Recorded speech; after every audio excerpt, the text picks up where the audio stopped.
Don't believe everything your mind is telling you. That might sound crazy when we live in our heads so much at times. But I remember going through a time in my life when I was really, really stressed out. I was in an awful lot of pain and my mind was tortured.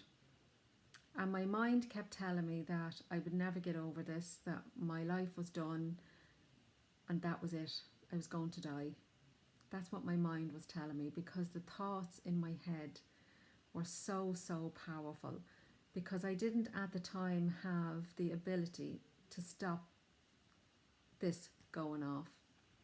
The emotional pain at the time was too big for me to handle, and I was literally breaking down. But the thoughts in my mind were the one thing that I really, really struggled with, and I didn't know how to get past it. And for a time, the anxiety was excruciating. The depression was just incredible. I just really didn't know how I was going to get through it. But I did. And for a time, I needed medication, and that was good because it worked. And there is a time for medication. There really is. There's also a time for looking in.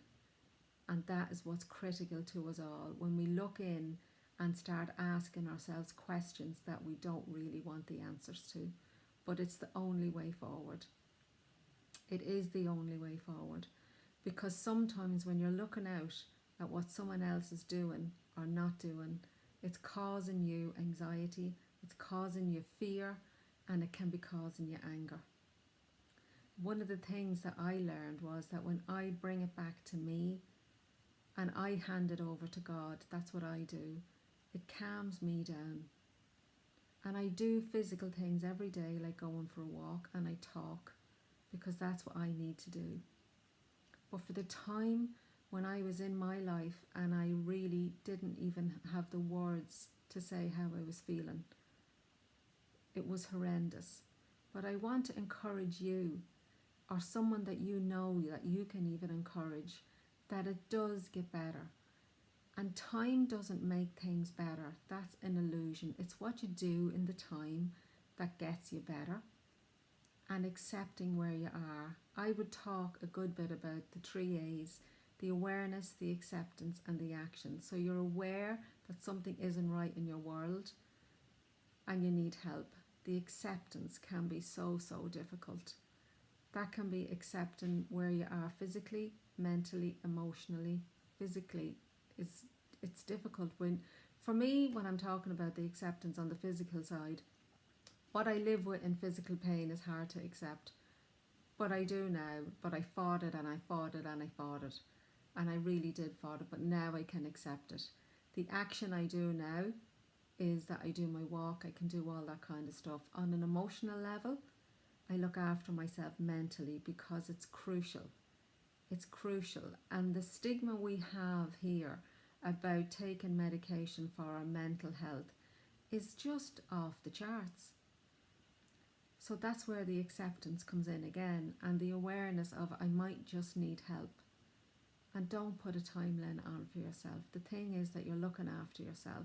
And instead of looking out at what's out of your control, when you bring it back and look at what's in your control in here. So that's how I respond to situations. The thinking that I'm having, the thoughts that I'm having, writing it down. There's lots of things we can do to help ourselves. The bravest thing to do is to put your hand up and say, I'm not okay. If you're not okay, I really encourage you today to reach out to somebody and just tell them you're not okay. It's coming up to Christmas and we're going to be getting loads now more of this bombardment of what Christmas is and should be. And if you're not feeling okay, you're going to feel that worse. So today I just want to encourage you to think about what you're thinking about. And it will change, and it can change. When you become aware, you accept, and then you take the action. And I hope that's helpful for you. If it is, please share it. And until the next time, take care of yourself and take care of each other. Have a good Sunday.